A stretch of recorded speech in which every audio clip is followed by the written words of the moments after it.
ഇന്നലെ മുഖ്യമന്ത്രി പത്രസമ്മേളനം നടത്തി. ശ്രീയുടെ വിവാദ പത്രസമ്മേളനം കൂടെ ഉണ്ടായിരിക്കുമെന്ന് വിചാരിച്ചെങ്കിലും മുഖ്യമന്ത്രി വളരെ മനോഹരമായി ധാരാളം ക്ഷേമ പ്രവർത്തനങ്ങൾ ഇന്നലെ അനൗൺസ് ചെയ്തു. ഒരുപാട് പേർക്കുള്ള ഗുണകരമായി. അതിനിടയിൽ DA കൂടി അനൗൺസ് ചെയ്തു. ഒരു DA ആണ് കൂടുതൽ അനൗൺസ് ചെയ്തത്. നമ്മളിത് വളരെ കൃത്യമായി നേരത്തെ പറഞ്ഞിരുന്നതാണ്. സുഭാഷിതം ചാനൽ, ഈ ചാനൽ വളരെ കൃത്യമായി പറഞ്ഞിരുന്നതാണ് ഒരു DA അനുവദിക്കാനുള്ള 2 DA നേരത്തെ കൊടുക്കുമെന്ന് പറഞ്ഞു. പക്ഷേ ഒരു DA നേരത്തെ അനുവദിക്കുമെന്നും പിന്നെ ഒരു DA ഇലക്ഷന് തൊട്ട് മുമ്പായിരിക്കും പറയുന്നത്. ഇനി ഒരു DA കൂടി അനുവദിക്കാനുള്ള സാധ്യത വളരെ വളരെ കുറവാണ്. പക്ഷേ കാരണം തെരഞ്ഞെടുപ്പിന് വരെയല്ലേ. അതേസമയം പഞ്ചായത്ത് തെരഞ്ഞെടുപ്പ് കഴിഞ്ഞാൽ തീർച്ചയായിട്ടും അസംബ്ലി തെരഞ്ഞെടുപ്പിന് മുമ്പ് DA അനുവദിക്കാൻ സാധ്യതയുണ്ട്. പക്ഷേ DA അനുവദിച്ചപ്പോൾ ഞങ്ങൾ കരുതിയിരുന്നത്, നമ്മളെപ്പോലുള്ള പത്രപ്രവർത്തകർ കരുതിയിരുന്നത്, ചാനലുകാരെ കരുതിയിരുന്നത് 1-ാം തീയതി ആയിരിക്കും ഇത് പ്രഖ്യാപിക്കുക. അങ്ങനെ 1-ാം തീയതി കേരളപ്പിറവി ദിനത്തിൽ ഇത് പ്രഖ്യാപിക്കുമ്പോൾ ശമ്പള പരിഷ്കരണത്തിൻ്റെ കമ്മീഷൻ്റെ കാര്യങ്ങൾ കൂടി പറയും. അതുപോലെ പങ്കാളിത്ത പെൻഷൻ്റെ കാര്യത്തിനുള്ള ഒരു അഷ്യൂർഡ് പെൻഷൻ്റെ, അപ്പോൾ അത് രണ്ടും പറഞ്ഞിട്ടില്ല ഗവൺമെൻറ്. അപ്പോൾ ഇനിയിപ്പോൾ പങ്കാളിത്ത പെൻഷൻ്റെ കാര്യത്തിൽ പറയാൻ എന്തെങ്കിലും സാധ്യത ഉണ്ടോ എന്നറിയില്ല. കാരണം ദിവസമില്ല, നമുക്ക് ഓരോ ദിവസം കഴിയുന്തോറും തെരഞ്ഞെടുപ്പിൻ്റെ രീതിയിലേക്ക് വരികയാണല്ലോ. തെരഞ്ഞെടുപ്പിന് മുമ്പേ അങ്ങനെ ഒരു പ്രഖ്യാപിച്ചിട്ട് കാര്യവുമില്ല. അപ്പോൾ ശമ്പള പരിഷ്കരണ കമ്മീഷൻ എവിടെ എന്നൊരു ചോദ്യമുണ്ട്. പ്രത്യേകിച്ച് 8-ാം ശമ്പള പരിഷ്കരണ കമ്മീഷൻ അംഗീകരിച്ചുകൊണ്ട് രഞ്ജന ദേശായിയുടെ ജസ്റ്റിസ് രഞ്ജന ദേശായിയെ അംഗീകരിച്ച് വച്ചുകൊണ്ടുള്ള കമ്മിറ്റി കേന്ദ്രത്തിൽ വന്നു കഴിഞ്ഞു. അവർ DA ആൾറെഡി കൊടുത്തു കഴിഞ്ഞു. പിന്നെ ഈ പറയുന്ന കമ്മിറ്റിയെ വെച്ചുകൊണ്ടുള്ള സംവിധാനം, ശമ്പള പരിഷ്കരണ കമ്മീഷൻ്റെ കമ്മിറ്റിയെ വെച്ചു. അത് 2024 കമ്മിറ്റിയെക്കുറിച്ചുള്ള ആലോചനകൾ വന്നതാണ്. അത് ഇന്നലത്തെ മന്ത്രിസഭ അത് അംഗീകരിച്ചു. 26, അതായത് 2026 അത് കൊടുക്കും എന്നാണ് കരുതുന്നത്. അത് 27 മുമ്പേ എന്തായാലും കൊടുക്കും. 2016 നേരത്തെ കൊടുത്തത്. 14 കമ്മിറ്റി വെച്ചു. 16 കമ്മിറ്റി ശുപാർശ വന്നു, അത് കൊടുത്തു.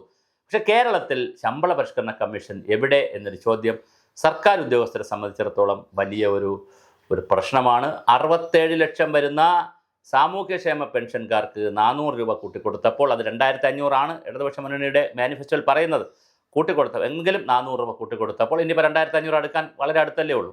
കൂട്ടിക്കൊടുത്തപ്പോൾ ഇവിടെ 67 ലക്ഷം വരുന്ന ആളുകളെ ശ്രദ്ധിച്ചപ്പോൾ 5.5 ലക്ഷം വരുന്ന സർക്കാർ ഉദ്യോഗസ്ഥരെയും പെൻഷൻകാരെയും ശ്രദ്ധിച്ചില്ല എന്നൊരു പരാതി, അല്ലെങ്കിൽ അവരെ പരിഗണിച്ചില്ല എന്നൊരാക്ഷേപം വ്യാപകമായി സർവീസ് സംഘടനകൾക്കിടയിൽ വരുന്നുണ്ട്. അപ്പോഴും NGO യൂണിയനും KGOയും ഒക്കെ ഇവർക്ക് കൊടുത്ത ക്ഷേമ പെൻഷൻ്റെ മേന്മയും പറഞ്ഞ് ഞങ്ങൾക്കൊരു DA കിട്ടിയല്ലോ എന്നൊക്കെ പറഞ്ഞ് നിൽക്കുന്നുണ്ട്. പക്ഷേ സർവീസ് സംഘടനകളുടെ നേതാക്കൾക്കിടയിൽ, പ്രത്യേകിച്ച് ഇടതുപക്ഷ നേതാക്കൾക്കിടയിലും, ഞാൻ KGOയുടെയും NGO യൂണിയൻ്റെയും ഇടതുപക്ഷത്ത് നിൽക്കുന്ന ഒരുപാട് നേതാക്കളുടെ നമുക്ക് സുഹൃത്തുക്കളുണ്ട്. പലരും നമ്മളോട് പേഴ്സണലായിട്ട് തന്നെ വിളിച്ച് പറയുകയും ബന്ധപ്പെടുകയൊക്കെ ചെയ്യുന്നവരാണ്. അവരോട് സംസാരിക്കുമ്പോൾ അവർ നിരാശരാണ്, വലിയ നിരാശരാണ്. ഞങ്ങൾ എന്ത് ചെയ്യാൻ, ഞങ്ങളിത് പറയാം എന്നുള്ളതല്ലാതെ എല്ലാവർക്കും കൊടുക്കുന്നു, ഞങ്ങൾക്ക് തരുന്നില്ല. ഞങ്ങളോട് കേന്ദ്ര സർക്കാരിനെതിരെ സമരം ചെയ്യാൻ പറയും.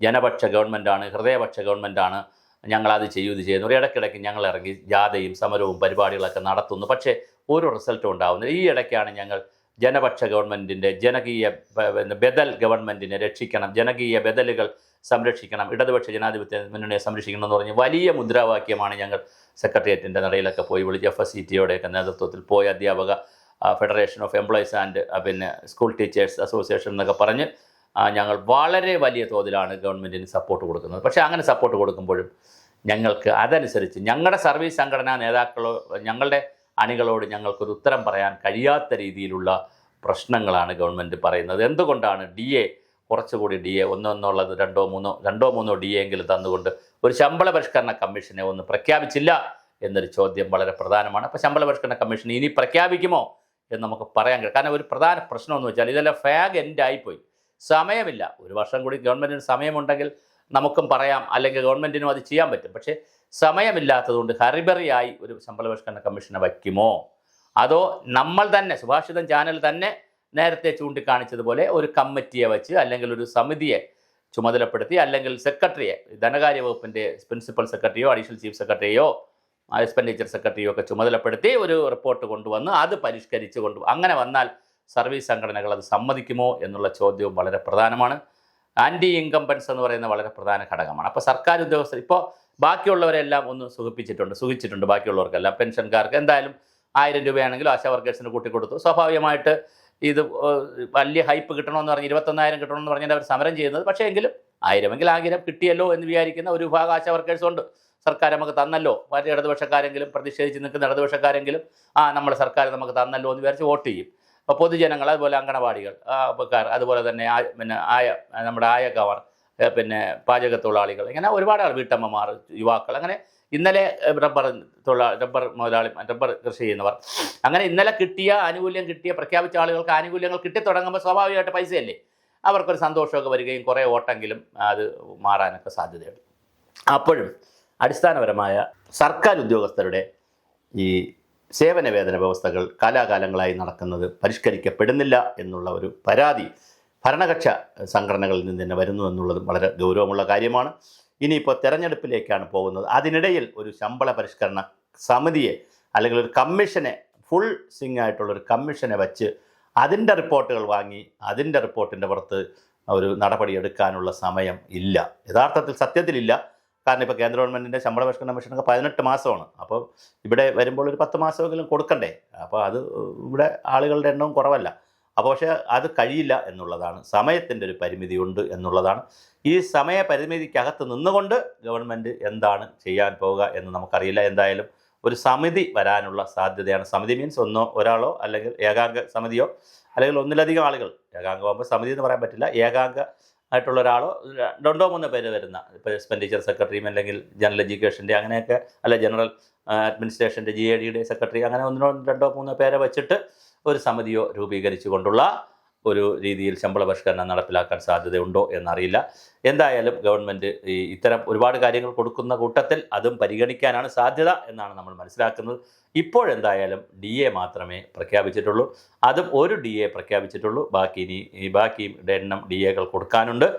അതുപോലെ തന്നെ പങ്കാളിത്ത പെൻഷനെ സംബന്ധിച്ച് ഇപ്പോഴും ഒരു ഇരുട്ടിൽ തപ്പുകയാണ്. നമ്മൾ NEP നടപ്പിലാക്കൂല, NEP അങ്ങനെ ഇങ്ങനെ എന്നൊക്കെ പറയുമ്പോഴും കേന്ദ്ര ഗവൺമെൻറ് കാലാകാലങ്ങളിൽ ഇറക്കുന്ന നയങ്ങളും നിയമങ്ങളും ഒക്കെ മാറ്റിയെടുക്കുക എന്ന് പറയുന്നത് വളരെ പ്രയാസപ്പെട്ട കാര്യമാണ്. അതേത് ഗവൺമെൻറ് വന്നാലും, UDF ഗവൺമെൻറ്റിൻ്റെ കാലത്താണ് പങ്കാളിത്ത പെൻഷൻ വന്നത്. പക്ഷേ LDF 10ാമത്തെ വർഷത്തിലേക്കാണ് പോകുന്നത്. ഒന്നും ചെയ്യാൻ പറ്റുന്നില്ലല്ലോ.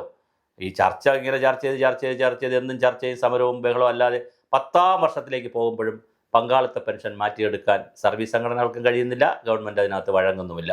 അതാണ് ഈ പരിഷ്കാരങ്ങളുടെ ഒരു പ്രത്യേകത. ഒരു പരിഷ്കാരം വന്നു പോയാൽ അത് പിന്നെ അതിൽ നിന്ന് പിന്നോട്ട് പോവുക എന്ന് പറയുന്നത് വളരെ വലിയ പ്രശ്നമാണ്.